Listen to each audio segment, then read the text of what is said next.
তো আহ, যারা হজে যাচ্ছেন বিশেষ করে তাদের জন্য একদিন যা বলেছি আমি সেটা হলো যে হজের আধ্যাত্মিক দিক যেটা প্রত্যেকটা মানুষের জানা উচিত। হজের কি করণীয় সেটাও জরুরি এলেমের মধ্যে। করণীয় আজকে আমি যা বলবো সেটা হলো করণীয়। কিভাবে হজ করতে হবে ধাপে ধাপে সেগুলো সেটা আমি যেতেই পারবো না, সেটা মুআল্লিমরা বলে। কিন্তু তার মধ্যে থেকে কিছু কথা আহ, তারা সেভাবে জোর দেয় না, বললেও কিছু কথা হয়তো বলে কিন্তু সেভাবে বাকি কথা জোর দেয় না। সেগুলো আমি আমি ভাবলাম যে যারা হজে যাবে তাদের জানানো দরকার। এবং এখানে কয়েকজন আছেন যারা হজে যাবে, তো সেটা নিয়ে আলোচনা করতে চাই। এবং সময়ের কারণে আমি বিস্তারিত প্রত্যেকটা পয়েন্টে যেতে পারবো না। এরপরেও যদি কারো জিজ্ঞাসা থাকে আমাকে মেসেজ পাঠাতে পারেন, বা হজ করতে করতে কোনো প্রশ্ন আসলো তখনই আমার জানা উচিত, তখন তো আমাকে পাবেন না সাথে সাথে। তখন আলেম আলেম যারা আশেপাশে আছেন আপনার প্রত্যেকটা গ্রুপের মধ্যেই আলেম থাকার কথা, বা যারা হজে নিয়ে যায় তারা কিন্তু হজ সম্বন্ধে এলেম তাদের যথেষ্ট আছে, তারা আলেম না হলেও। তো তাদেরকে জিজ্ঞেস করে নেবেন। আন্দাজের উপরে করবেন না, আন্দাজের উপরে করবেন না, কারণ আন্দাজ সঠিক নাও হতে পারে। এবং কাউকে আন্দাজের উপরে উপদেশ দিবেন না।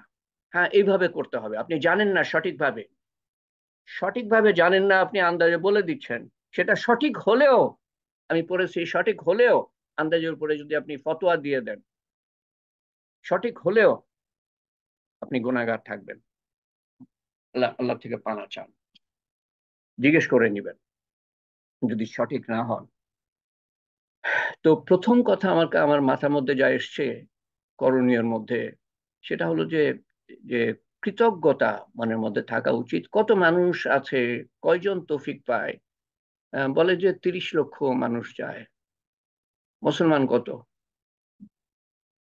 1 কোটিও যায় না। মুসলমান তো 1 কোটি না, নামে মুসলমান 200 কোটি, তার মধ্যে 30 লক্ষ যাচ্ছে, আপনি তার মধ্যে একজন। যদি আপনি যান, আপনি তার মধ্যে একজন। তো কিরকম কৃতজ্ঞতা থাকা উচিত। এমন এক ইবাদত করার তৌফিক দিয়েছেন আল্লাহ তাআলা, বা দিচ্ছেন আল্লাহ তাআলা, যেটার মধ্যে ইসলামের অনেক কিছু ওর মধ্যে জড়িত। এবং সংস্থান যা লাগবে সেটা তো নিয়ে যাবেনই, টাকা পয়সা বিশেষ করে কাপড় চোপড় যা লাগবে সেটা তো নিয়ে যাচ্ছেনই। কিন্তু মনে রেখেন সবচেয়ে বড় সংস্থান হলো তাকওয়া। তাকওয়া, আল্লাহ সম্বন্ধে ভয় নিয়ে যাওয়া। এবং সেই মনের অবস্থা নিয়ে যাওয়া, কৃতজ্ঞতা নিয়ে যাওয়া, বিভিন্ন গুণাবলী আহ, নিয়ে যাওয়া, না থাকলে সেগুলা অর্জন করার চেষ্টা করা। যেমন মানুষের কষ্ট না দেয়া, মানুষের প্রতি সদয় হওয়া, মানুষকে সাহায্য করা, মানুষকে খাওয়ানো। কবুল হজ কি? রসুল্লাহ সাল্লাহ কে জিজ্ঞেস করা হয় এক হাদিসে, উনি দুটা গুণের কথা বলেন সেখানে। যে হজে মানুষকে খাওয়ানো হয়, দিল দরিয়া উদারতার সাথে খাওয়ানো হয়, এবং সালাম ছড়ানো হয়, সালাম ছড়ানো হয়। উত্তম হজ কি? রসুল্লাহ সাল্লাম বলেন তালবিয়া জোরে পড়া পড়া হয়। এবং কোরবানি, কোরবানি রক্ত যত বেশি ঝরানো ঝরানো হয়, ইত্যাদি বিভিন্ন জায়গা থেকে পাওয়া যায় কবুল হজ সম্বন্ধে, যেটা হজের কবুলিয়ত সম্বন্ধে গতবার আমি আলোচনা করেছি।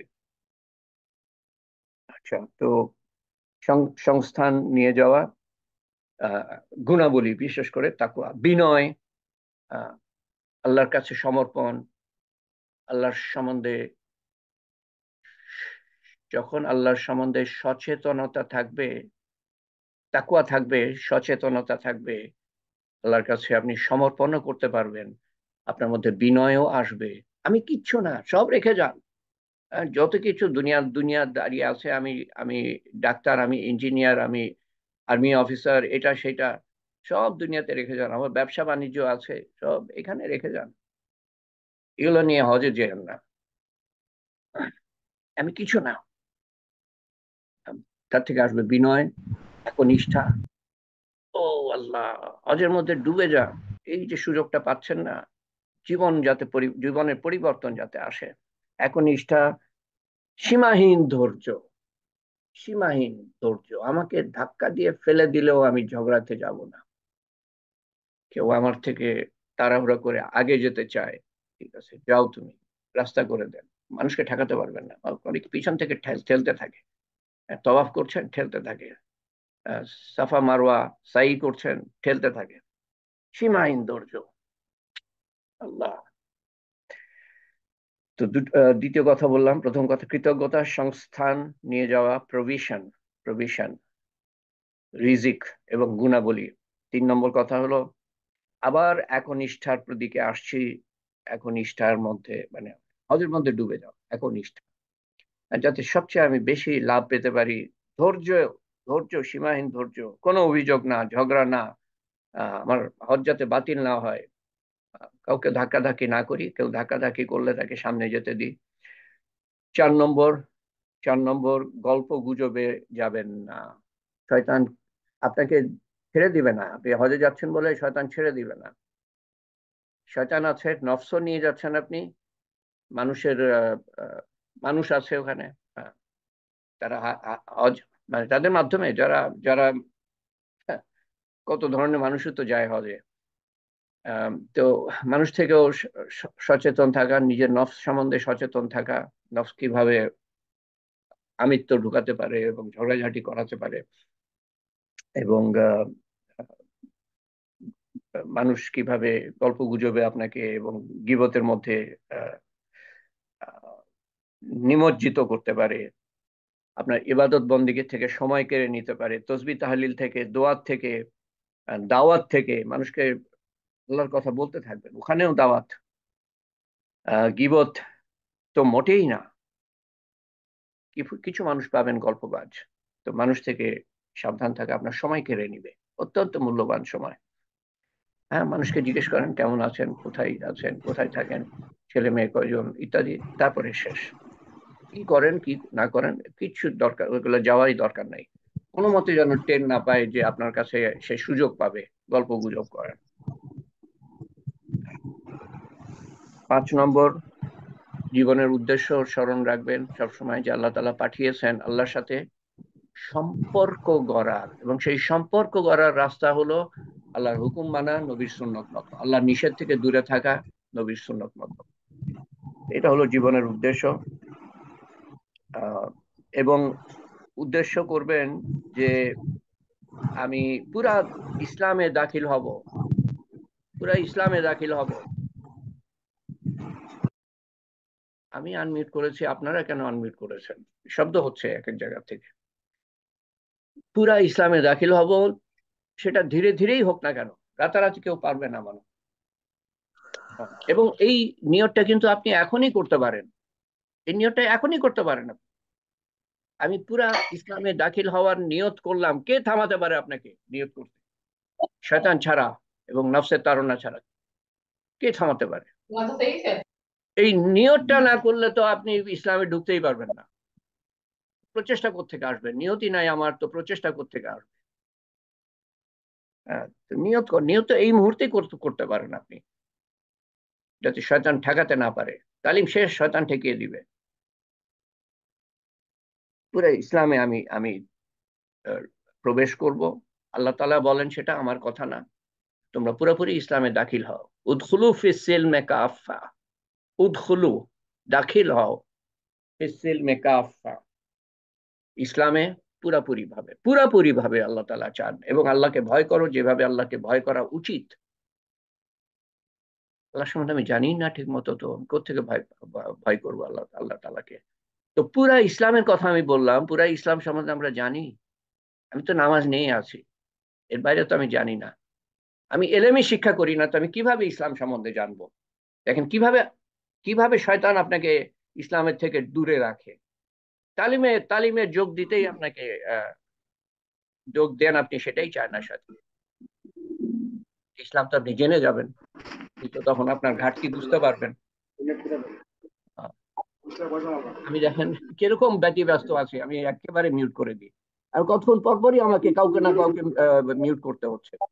এটা তো আমার এবং আপনাদের সময়ের অপচয় হচ্ছে। আপনারা মিউট করে রাখেন।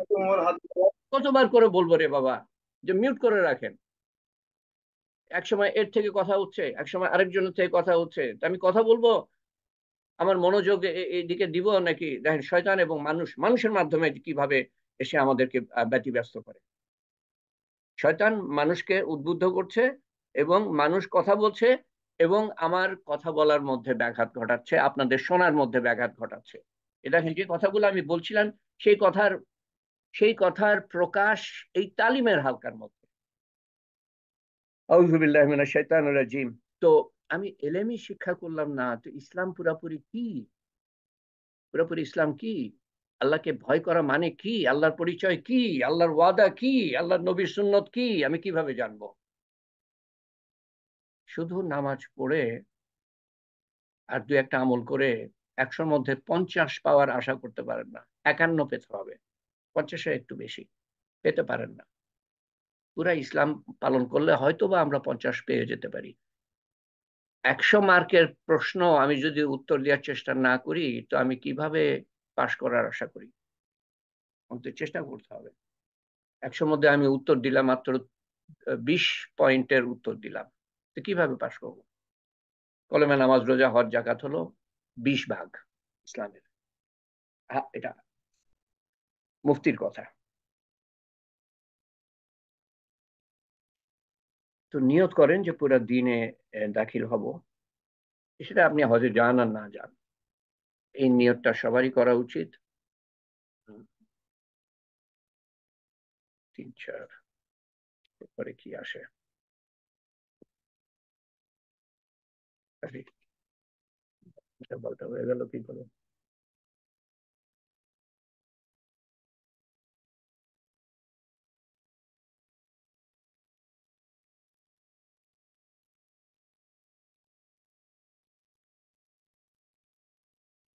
একটা কাগজ এদিক ওদিক হয়ে গিয়েছে।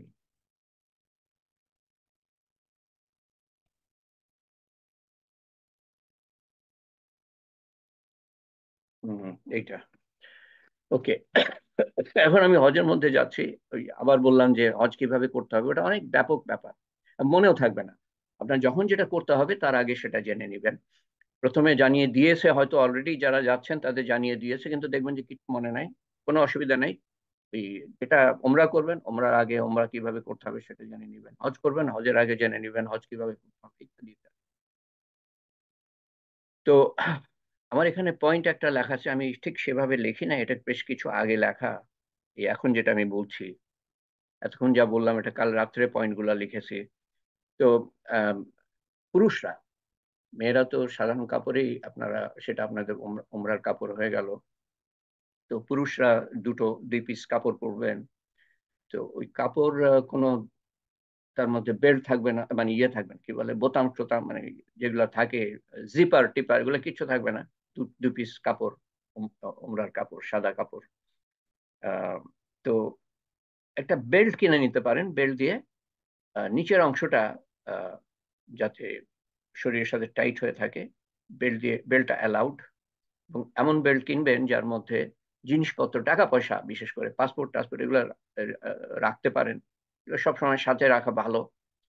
আহ, হোটেলে রেখে আসলেন, কে চুরি করে নিল, হোটেলের বয় বিয়ারার আছে, ওরা কখন কি করে নেয়। এই জন্য আমি সবসময় টাকা পয়সা ওই বেল্টের মধ্যে না হোক, আমি একটা ইয়ে রাখতাম, কি বলে, ওই বেশ মজবুত একটা আমি ব্যাগ পেয়েছিলাম, কেউ উপহার দিয়েছিল। সেটার মধ্যে আমি সব আমার সব গুরুত্বপূর্ণ ডকুমেন্ট যা আছে, টাকা পয়সা সব ওখানে। তো এটাতে অসুবিধা হলো যে মসজিদে হারাম শরীফে গেলে পরে ওই চেক করে দেখে কি আছে এর মধ্যে।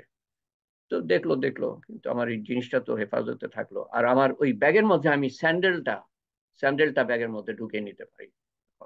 কারণ ওই স্যান্ডেল বাইরে আপনি রেখে যাবেন আর ওই স্যান্ডেল পাবেন না, অসম্ভব, লক্ষ লক্ষ স্যান্ডেলের মধ্যে। আচ্ছা, তো উমরার কাপড় সম্বন্ধে বললাম। হোটেলে গিয়ে জিনিস রেখে, হ্যাঁ, আপনি গেলেন ওখানে, জিনিস রেখে আগে উমরা করে তারপরে উমরার কাপড় আপনি খুলে ফেলতে পারেন।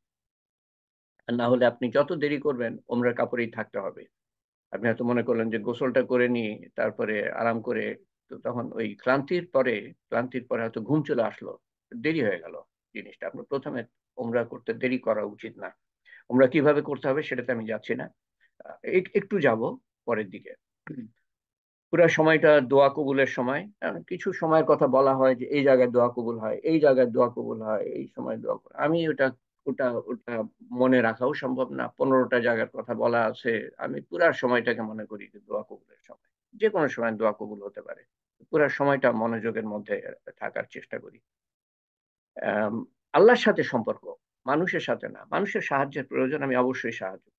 তাদের খবরাখবর একটু নিলাম, ব্যাস, এর বেশি না। ফজরের পর তাওয়াফ না করার চেষ্টা করা। ভিড় খুব বেড়ে যায় ফজর নামাজের পরে, মানুষ এখন তাওয়াফ করতে শুরু করে। তাওয়াফ আদৌ করতে হলে কিছু দেরি করে করা ফজরের পরে। কিন্তু আমি ওই তখন চলে আসতাম একটু, মানে ফজরের সময় যেতে হলে আপনি ঘন্টাখানিক আগে যাবেন, আজান দেওয়ার ঘন্টাখানিক আগে, নাহলে কাছাকাছি যেতে পারবেন। হারাম শরীফে যেতে হলে তো বহুত আগে যেতে হবে, হয়তো 2 ঘন্টা আগে যেতে হবে যদি ভিতরে যেতে চান। তো অত আগে আমি পারতাম না, ঘন্টাখানিক আগে। তারপরেও পেরে যেতাম, কিছু জায়গা কাছাকাছি যাওয়ার সুযোগ হতো। আহ, তো তারপরে এসে তখন তাওয়াফ না করে আমি আহ, পরে করার চেষ্টা করতাম, একটু ঘুমিয়ে নিয়ে। তারপরে জোহরের ঘন্টাখানিক আগে যাওয়া।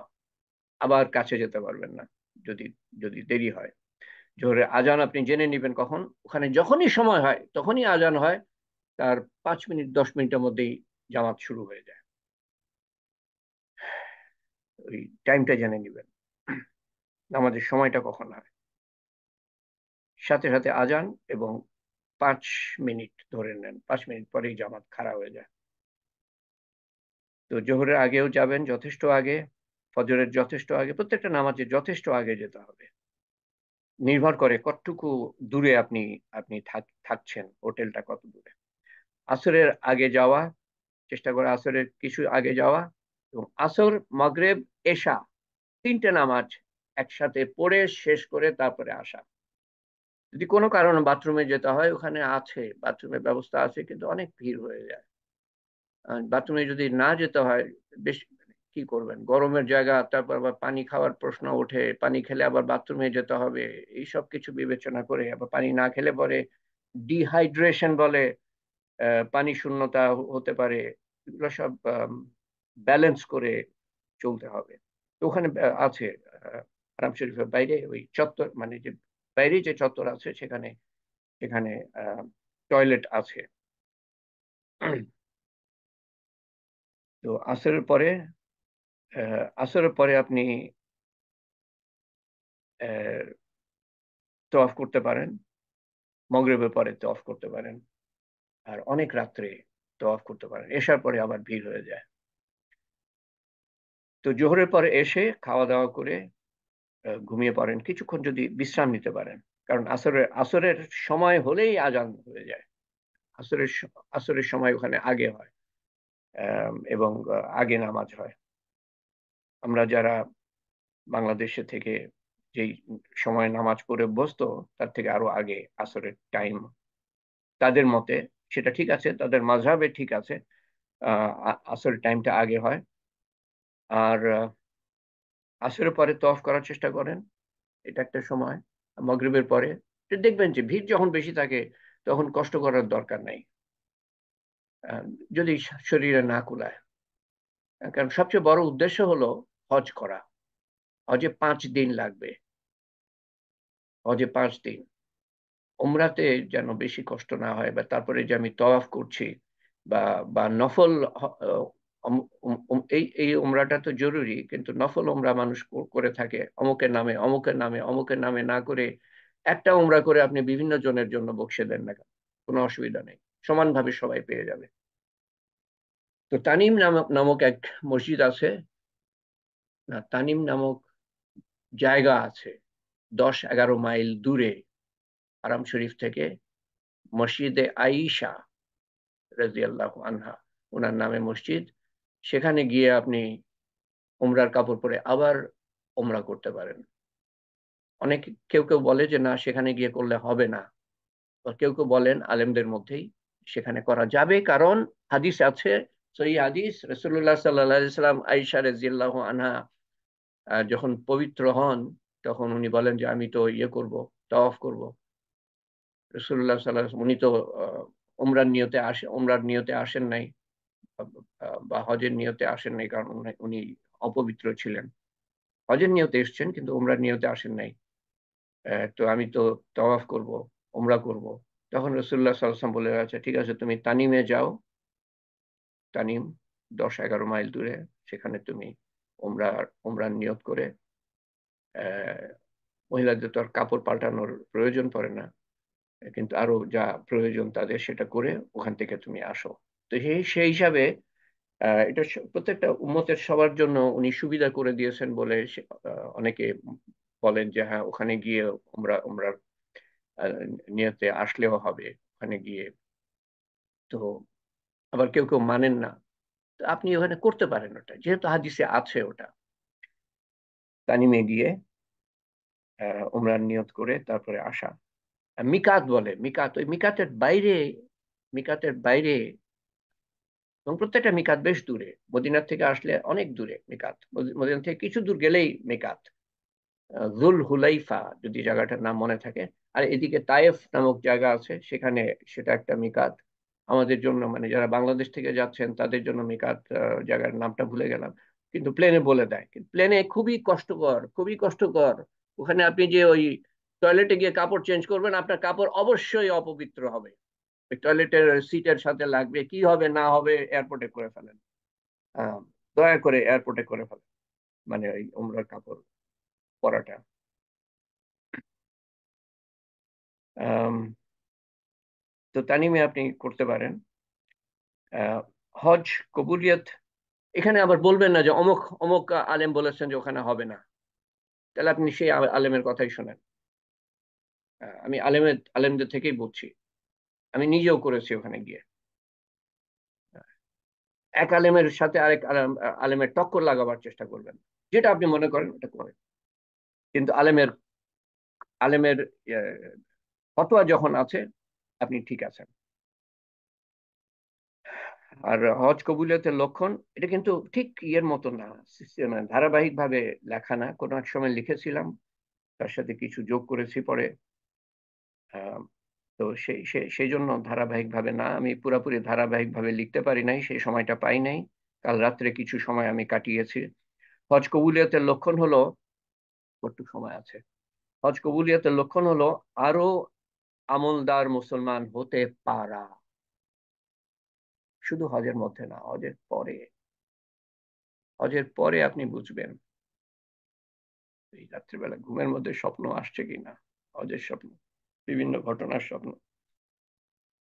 আর মনে করো যে লক্ষ লক্ষ, এটা নিয়ে আলোচনা করেছি আমি, অ্যাটলিস্ট কাছাকাছি গিয়েছি আমি, যে লক্ষ লক্ষ মানুষের মাঝে আমি নিজেকে নগণ্য মনে করি, আমিত্ব বিসর্জন, আমি কিছুই না।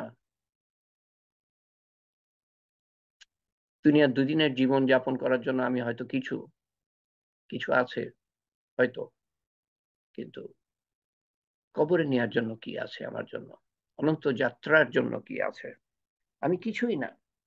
অনেক কিছু থাকার পরেও অনন্ত আখেরাতের জন্য মনে করেন কিছুই না, কিচ্ছু নাই আমার কাছে, আল্লাহর মেহেরবানি নিয়ে যাচ্ছি। তো কত বেশি আমলদার হতে পারলাম। তারপরের পয়েন্ট যেটা আমি নোট করেছি, আহ, যে হারিয়ে যাওয়ার ভয় থাকলে, দেখেন কিরকম বিক্ষিপ্ত ভাবে আমি বলছি, সেভাবে আমি লিখেছিলাম বহুত আগে। হারিয়ে যাওয়ার ভয় থাকলে, আহ, এটা বিশেষ করে তওয়াফের সময় বা ইয়ে সাফা মারওয়ার সময়, মানে সাই সাই বলে সাফা মারওয়া, সাই মানে হলো যে যে চলা বা দৌড়ানো। তওয়াফ হলো যে ওই যে সাত সাতবার ঘোরা। তো হারিয়ে যাওয়ার ভয় থাকলে যে কোনো পর্যায়ে ঠিক করে নেওয়া, বা আপনি হারাম শরীফে গেলেন, স্বামী স্ত্রী বা দুই বন্ধু, ঠিক করে নেওয়া। আসলে যদি আমরা ছিটকে যাই একে অপরের থেকে, এই জায়গায় মিলিত হব, অমুক জায়গাটা একটা প্রমিনেন্ট জায়গা, প্রমিনেন্ট মানে বিশিষ্ট একটা জায়গা, চেনা যায়, এই জায়গায় আমরা ফিরে আসবো। আর আপনার ওই ইয়ে যে আইডি টাইডি কি বলে বেঁধে দেয় এখানে, চলতে এখানে মানে এখানে বেঁধে দেওয়ার কথা, যেমন ওই ডাক্তারখানায় মানে হসপিটালে গেলে যেরকম দেয়, তো সেটা যেন সবসময় থাকে, এবং কোন কাফেলা কোনটা কি সব এগুলো একেবারে যেন ইনফরমেশন গুলা থাকে। ওখানে পুলিশ টুলিশ ওদের ওরা সাহায্য চাইলে ওরা সাহায্য করে আপনাকে আহ, পৌঁছে দেওয়ার ব্যবস্থা করবে। এবং চোখ খুলে তাকিয়ে দেখে চারিদিকে কোন দিক দিয়ে আমি ঢুকলাম, একসাথে থাকার চেষ্টা করবেন, কিন্তু সম্ভব হয় না বেশি জন হলে। স্বামী স্ত্রী হলে তো অবশ্যই হাত হাত ধরে থাকবেন, আর স্ত্রীকে সামনে রাখবেন, স্বামী যেন পিছনে থাকে। তওয়াফের সময়ও মহিলাদেরকে সামনে রাখবেন, সামনে রাখবেন, নাহলে ধাক্কা দিয়ে কোথায় চলে যাবে। মহিলাদেরকে সামনে রাখবেন। হারিয়ে যাওয়ার ভয় থাকলে একটা স্থান ঠিক করে নিবেন, তওয়াফ করছেন, আচ্ছা এই জায়গাটা আমরা মিলিত হব, মানে তোমার তোমার তওয়াফ শেষ হয়ে গেল, এখানে দাঁড়িয়ে থাকবা, এইখানে দাঁড়িয়ে থাকবা। ওই যে সবুজ লাইট আছে যেখান থেকে আর কি তওয়াফ শুরু হয়, ওই সবুজ লাইটের নিচে আহ, ঠিক করে নিবেন, এই জায়গা ঠিক করে নিবেন যে এখানে এখানে দাঁড়িয়ে থাকবা, ওখান থেকে নড়বা না চড়বা না। এবং সেই সময়টা ইবাদত বন্দেগী করতে থাকেন, তসবিহ তাহলিল। আহ 4টে লেভেলে তওয়াফ করা যায়, কিন্তু ওই হারাম কাবা শরীফের যে চত্বরটা সাদা মার্বেল পাথর বিছানো, সেটা সবচেয়ে কম সময় লাগে, কিন্তু অনেক মানুষ থাকে সেটার সময় কম লাগে না। যথেষ্ট সময় লাগে, মানুষ বেশি না থাকলেও 40 মিনিট লাগবে, মিনিমাম 40 মিনিট, খুব মানুষ যদি খুব বেশি নাও থাকে। আহ, এবং চেষ্টা করবেন কাছাকাছি না যেতে। ওই কাছাকাছি গেলে সওয়াব পাবো, মোটেই সওয়াব বেশি পাবেন না। কাছাকাছি গেলে আমি হাজরে আসওয়াদে চুমু খেতে পারবো, মোটেও পাবেন না। আমি বহুতবার গিয়ে আমি হাজরে আসওয়াদের একেবারে কাছাকাছি গিয়েও আমাকে কাছাকাছি আমাকে যেতে দেয়। এমন মানে মানুষ অবিবেচক হয়ে যায় না, একেবারে নির্দয় হয়ে যায়, যেন এই চুমুটা খেলেই আমার আমার আমি আমি পার পেয়ে যাব। ওর সব আমি মানুষকে কষ্ট দিচ্ছি সেটার ব্যাপারে কোনো খেয়াল নাই। আহ, ওইটা চেষ্টা করুন না, সম্ভব না। আহ, উমরাতে গিয়েও, হজের সময় না, আলাদা সময় গিয়েও আমি পারি নাই। তো ওই আহ, প্রথম লেভেলে একটু একটু ভিড় কম হবে, কিন্তু অনেকটা হাঁটতে হবে।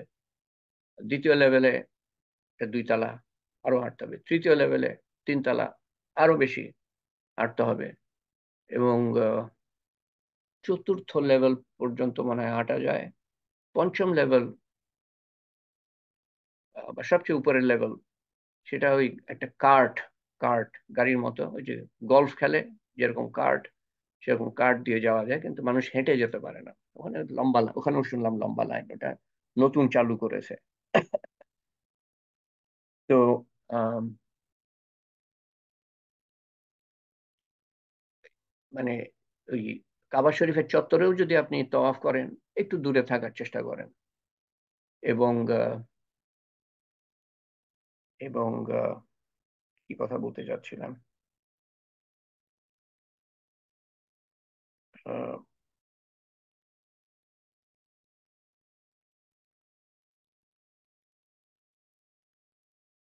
তওয়াফ তওয়াফ তওয়াফ সম্বন্ধে আর একটা কি কথা মনে আসলো,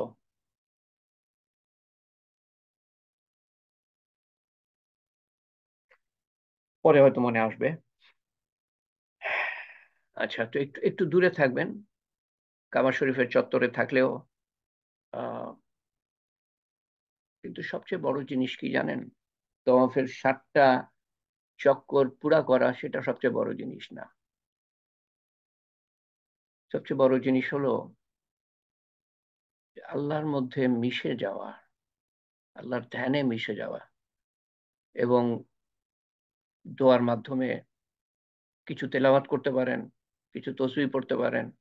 এছাড়া বাকি যা বইয়ের, বাংলাদেশের এবং পাকিস্তানের বইয়ে, ভারতের বইয়ে যা দোয়া লেখা আছে বইয়ের মধ্যে, এই প্রথম তওয়াফে এটা পড়বেন, এই দোয়াটা, দ্বিতীয় তওয়াফে এই দোয়াটা পড়বেন, এগুলো একটাও সুন্নত থেকে না, একটাও রাসূলুল্লাহ সাল্লাল্লাহু আলাইহি ওয়াসাল্লামের সুন্নত থেকে পাওয়া যায় না। ওনার সুন্নত থেকে ওই প্রথমত তো নিয়ত করা, আমরা ওই এহরামের কাপড় পরছেন, এহরামের কাপড় বলে, আমি ওমরার কাপড় বলছিলাম, এহরামের কাপড় বলে। তো তখনও নিয়ত করা যে আমি হজ করছি, এবং এই নিয়তের মধ্যে একটা জিনিস মিশিয়ে দিবেন, একটা কথা, সেটা সুন্নত থেকে আসে, যে এই যে আমি নিয়ত করছি আল্লাহর ওয়াস্তে, আল্লাহ তুমি আমার হজটা সহজ করে দাও, আপনি বাংলায় বাংলায় মাতৃভাষায় পড়তে পারেন, আরবিতে পড়তে হবে না আপনাকে। আহ, আরবিতে পড়তে গিয়ে অর্থই তো আপনি বুঝলেন না, ওই অর্থটা জেনে নেন, ওটা বাংলায় আপনি বলেন। নিয়ত করেন, নামাজের নিয়ত করছি, আমাকে যে নওয়াইতু আন উসাল্লিয়া লিল্লাহি তাআলা রাকাত, আমি ভুলেও গিয়েছি নিয়ত এতদিন পরে, আমি না করতে করতে, ওটা নবীর সুন্নত থেকে আসে নাই। আমি নামাজ পড়ছি, জোহরের 4 রাকাত ফরজ নামাজ পড়ছি, এটা আমার মনে থাকতে হবে বা আমি মুখে উচ্চারণ করতে পারি। তো আহ, এহরামের কাপড় পরার সময় নিয়ত করতে হবে। কিন্তু তো নিয়তের মধ্যে একটা কথা যেটা মানুষ এটা সুন্নত থেকেই আসছে, এটা বলা যে আমি যদি এই হজটা কোনো রকমে কোনো মতে করতে না পারি, যখন এহরামের কাপড় পরছেন, তো আল্লাহ ওইটুকু পর্যন্তই আমার হজ। আবার আপনি অসুস্থ হয়ে গেলেন, তারপর পারলেন না, আহ, আর না হলে আপনাকে দম দিতে হবে, দম মানে কোরবানি করতে হবে একটা, আপনি তখন ওই দম থেকে বেঁচে যাবেন। এই হজটা ততটুক পর্যন্তই যতটুকু আমার সাধ্যে কুলায়। এটা রসুল্লাহ সাল্লাহ সাল্লাম বলে দিয়েছিলেন, একজন অসুস্থ ছিলেন, ওনাকে বলেছিলেন যে এই নিয়তটা করো তুমি, তাহলে দম দিতে হবে না, কোরবানি। আচ্ছা, তো আহ তওয়াফের আগেও নিয়ত করতে হবে। আহ, তো বাংলায় করেন আপনি, নিয়ত তো লেখাই আছে, বাংলায় করেন। এবং তারপরে দুটো জিনিস পাওয়া যায় রাসূলুল্লাহ সাল্লাল্লাহু আলাইহি ওয়াসাল্লাম সুন্নত থেকে, যখন আপনি শুরু করছেন, হাজরে আসওয়াদ যে কোণায় আছে সেই কোণার যে কোনো জায়গা থেকে, সেই কোণার যে কোনো জায়গা থেকে, এবং সেটা মার্ক করা আছে, ওই চত্বরে মার্ক করা আছে। এবং ওই ডান দিকে উপরে কাবা, মানে হারাম শরীফের যে মসজিদের বিল্ডিং গুলো, সেখানে সবুজ লাইট দেখবেন, সেখান থেকে শুরু। সবাই সবাই করছে, আপনি দেখতেই পাবেন ওটা, বিসমিল্লাহে আল্লাহু আকবার। আর একটু আছে আলহামদুলিল্লাহ শব্দটা ব্যবহার করা আছে। তো ওটাতে ওটাতে আহ, না গেলেও চলে। তা এটাতে যাওয়ার আগে একটা কথা আমি পরে মনে থাকবে কিনা, দেখি মনে থাকে কিনা। আহ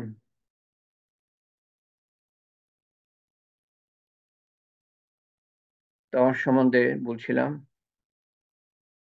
আচ্ছা, তার আগে আরেকটা কথা বলি, খুবই গুরুত্বপূর্ণ কথা। সময় তো খুবই সংক্ষিপ্ত হয়ে আসছে, 10টা মিনিট সময় আছে আমার।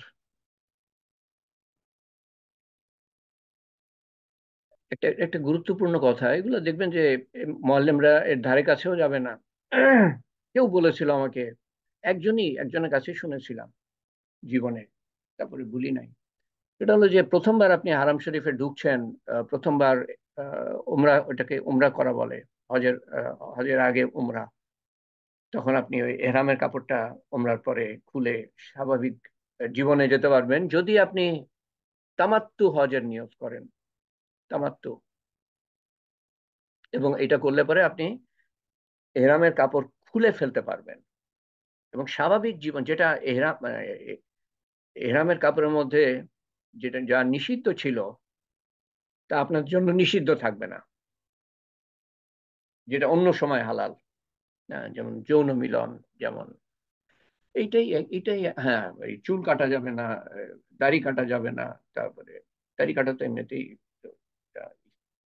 সুন্নত এর মধ্যে পড়ে না, কিন্তু তারপর কাটে মানুষ। তো আহ, নখ কাটা যাবে না, ইত্যাদি। শরীর থেকে লোম ছেঁড়া যাবে না। আহ, এই ধরনের জিনিস কিছু আছে যেগুলা এহরামের অবস্থায় হারাম, সেগুলো আপনার জন্য হালাল হয়ে যাবে। হুম। ঝগড়াঝাটি তো কোনো সময় মানে হালাল না। আহ, গোনার কাজ করা, বেহায়াপনার কাজ করা তো কোনো সময় এমনিতেও এমনিতেও নিষিদ্ধ, এহরামের অবস্থায়ও নিষিদ্ধ। এটা করলে হবে কি, হজটা হজটা আপনি 100-র মধ্যে 100 পেলেন না, কবুল হবে কিনা সে সে সম্বন্ধেও সন্দেহ আছে। ইয়ে করলে তো মানে এখানে তো কোরআন শরীফে আল্লাহ তালাই বলে দিচ্ছেন, যৌন মিলন এহরাম অবস্থায়, সেটা হজের আগের যে এহরাম বা হজের যে যে এহরাম, দুই অবস্থায় যৌন মিলন, তারপরে গোনার কাজ থেকে দূরে থাকতে বলেছেন আল্লাহ তালা, আহ বেহায়াপনার কাজ এবং ঝগড়াঝাটি করবা না, এটা তো আল্লাহ তালাই বলছেন কোরআন শরীফে। তো প্রথমবার যখন আপনি আহ, যে কাবা শরীফ দেখেন, তখন দোয়া কবুলের একটা সময়। তো আপনি করবেন কি, কাবা শরীফে প্রবেশ করলেন, আজকাল প্রবেশদ্বার নাকি, একজন কয়েকদিন আগে গিয়েছিল আমার অন্য একটা তালিমের হালকায় যোগদান করে। তো বললো যে মাত্র 3টে প্রবেশদ্বার।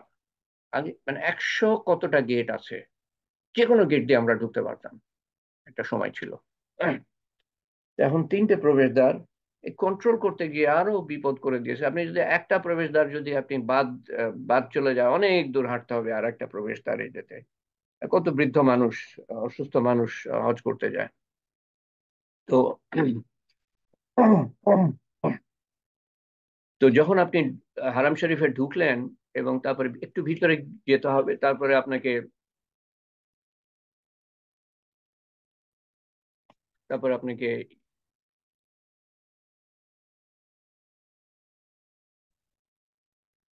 তারপরে তোমার তোমার ইয়ে হলো আড়াইটা।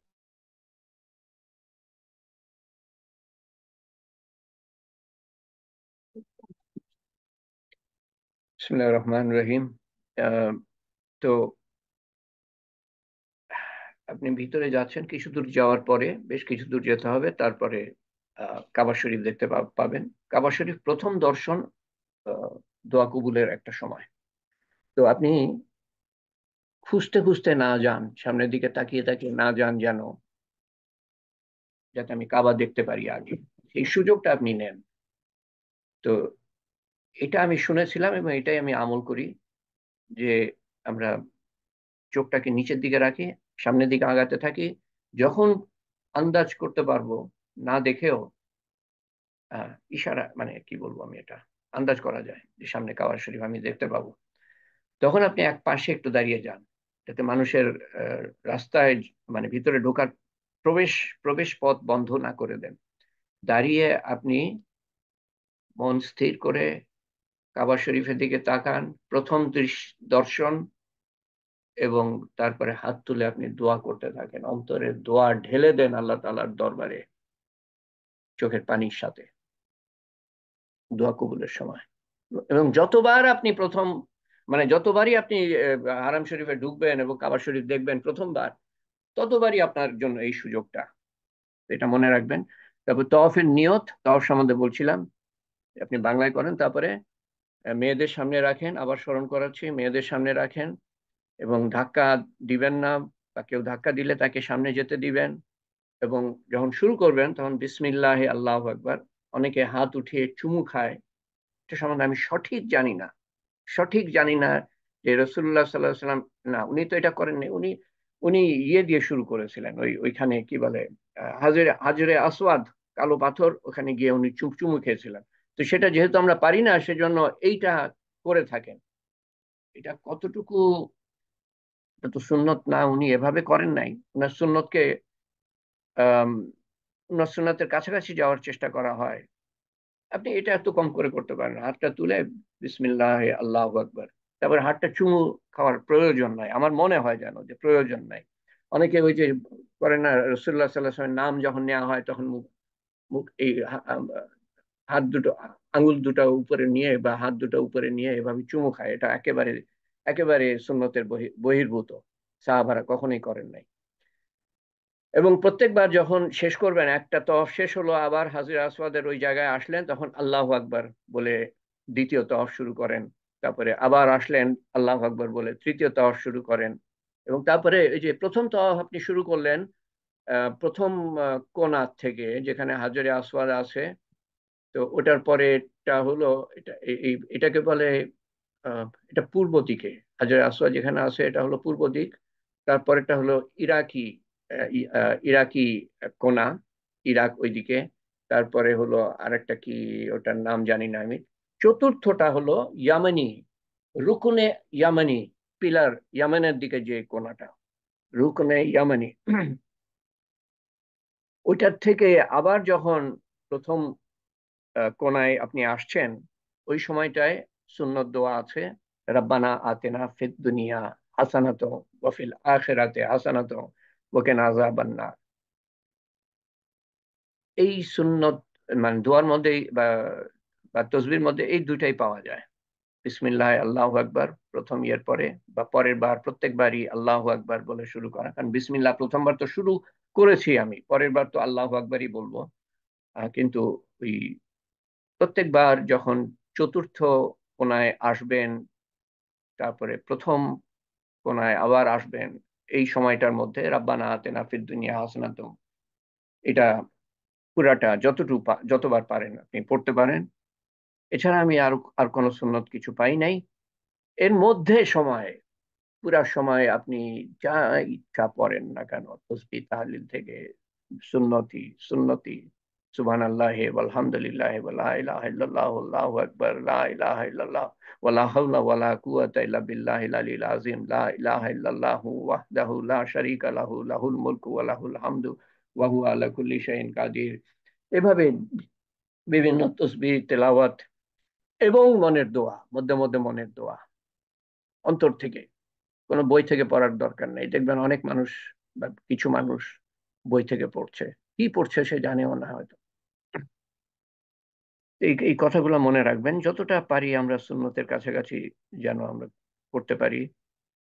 রব্বানা আতিনা ফিদ দুনিয়া হাসানাত, 2 রাকাত নামাজ যখন শেষ হয়ে যাবে 2 রাকাত নামাজ পড়তে হবে, এবং যদি হিসাবে ভুল হয় তো 3 রাকাত পড়লাম না চার, সরি, 3টে তওয়াফ হলো না 4টে তওয়াফ, 3টে না 4টে, তো আপনি 3টেই ধরবেন, 3 3 কমটা ধরবেন, এভাবে পুরা করবেন। তারপরে 2 রাকাত নামাজ যেখানে পারেন, মাকামে ইব্রাহিম এ পড়ার কথা বলা আছে, কিন্তু সবাই সেখানে পড়ার চেষ্টা করে, এবং সবাই যখন সেখানে পড়ার চেষ্টা করে, যারা তওয়াফে যাচ্ছে তারা আরো গুরুত্বপূর্ণ কাজ করছে। তওয়াফ হলো ওইখানে নফল এবাদতের মধ্যে সবচেয়ে গুরুত্বপূর্ণ কাজ, তওয়াফ। তাদেরকে বাধা দিচ্ছেন আপনি যদি মাকামে ইব্রাহিমে নামাজ পড়েন 2 রাকাত, দূরে পড়েন, মানুষকে কষ্ট দিয়েন না। নামাজ পড়াটা আপনার যেটা, সেটা ওই তওয়াফের থেকে ছোট ইবাদত, জরুরি ইবাদত কিন্তু ছোট ইবাদত। একটু দূরে পড়েন, তারপরে দোয়া করেন, তওয়াফের মধ্যে দোয়া করেন, 2 রাকাত নামাজে পরে দোয়া করেন, সময় নিয়ে দোয়া করেন। এগুলো সব দোয়া কবুলের সময়, তওয়াফের সময় দোয়া কবুলের সময়, নামাজে পরেও দোয়া কবুলের সময়, জমজমের পানি খাবেন তারপরে দোয়া কবুলের সময়। আল্লাহুম্মা আসআলুকা আল্লাহুম্মা আসআলুকা, এটা বিভিন্ন ইয়ে আছে, যোগ বিয়োগ আছে। আল্লাহুম্মা আসআলুকা আম, আল্লাহুম্মা আসআলুকা আল্লাহুম্মা আসআলুকা ইলমান নাফিয়া, আমাকে বেনিফিশিয়াল নলেজ, লাভজনক এলেম শিক্ষা দাও, লাভজনক এলেম দাও, দান করো। ইলমান নাফিয়া, রিজকান ওয়াসিয়া, আহ, রিজিক বাড়িয়ে দাও, সুন্দর রিজিক দান করো। শিফায়ে মিন কুল্লি দাই, সমস্ত রোগ মুক্ত করো। বাংলায় বলেন, লাভজনক এলেম দাও, আল্লাহ আমাকে লাভজনক এলেম দাও, ইলমান নাফিয়া, রিজকান ওয়াসিয়া, রিজিক বর্ধিত করে দাও, সমস্ত রোগ, আহ, শিফায়ে মিন কুল্লি দাই, সমস্ত রোগ মুক্ত করে দাও। 3টে কথা, এটা হলো সুন্নত। আরো এর সাথে যোগ করে থাকি আমি, শুনেছি আলেমদেরকে বলতে, কিন্তু এই 3টে কথা বলে বা আপনি এরপরে যা কিছু আপনি দোয়া করতে চান, এরপরে যা কিছু আপনি দোয়া করতে চান, জমজমের পানি যেখানে খাওয়া হয় সেখানে গিয়ে পানি খান, যতটা পারেন পেট ভরে খান। এই একটা জায়গা বলা আছে যেখানে পেট ভরার কথা বলা আছে খাবারের ব্যাপারে, এই পানি পান করা, এবং মাথায় দেন, শরীরে দেন, আহ, সুস্থতার নিয়তে। এটার কোনো ক্ষমতা নাই, নিজস্ব ক্ষমতা নাই, আল্লাহর ক্ষমতা, সুস্থতার নিয়তে। আহ, তো আমি আজকে এই পর্যন্তই বলি, এরপরে বাকিটা আরো এরকম সময় লেগে যাবে, আমি যা দেখছি না এরকম সময় লেগে যাবে। বুধবারে, বুধবারে আজকে যেরকম সময় শুরু করেছিলাম সেরকম সময় শুরু করব ইনশাআল্লাহ, যাতে করে বাকিটা শেষ করতে পারি। আহ জমজম পর্যন্ত গিয়েছি, জমজমের পানি, জমজমের দোয়া, হ্যাঁ এটুকুই থাক আজকে। এরপরে সাই, এরপরে বাকি কিছু কথা, বেশ গুরুত্বপূর্ণ কথা, যেগুলা হয়তো বা মোয়াল্লেম আপনাকে বলবে না, সেগুলা। এবং একটা কথা বাকি ছিল, এটা পরে হজের মধ্যেই আসে না, আর বাকি এরকম সময় লেগে যাবে। এবং তারপরেও দেখা যাবে যে আমি হজ কিভাবে করতে হবে সেটা আমি বলি নাই, উমরা সম্বন্ধে বললাম অবশ্য, এর মধ্যেই চলে আসে আরো কিছু কথা আছে, যে এটার পরে হ্যাঁ, সাই সাই বাকি আছে, তারপরে চুল কাটা। আল্লাহ তালা কবুল করেন ইনশাআল্লাহ। বুধবারে মোলাকাত, এবং বাকি কথাগুলো আমি বুধবারে শেষ করবো ইনশাআল্লাহ। তালিম এবং দোয়ার পরে তালিম শেষ করবো, সাড়ে আপনাদের সময় 10:30টার দিকে শেষ করার চেষ্টা করবো ইনশাআল্লাহ। আসসালামু আলাইকুম ওয়া রাহমাতুল্লাহি ওয়া বারাকাতুহু।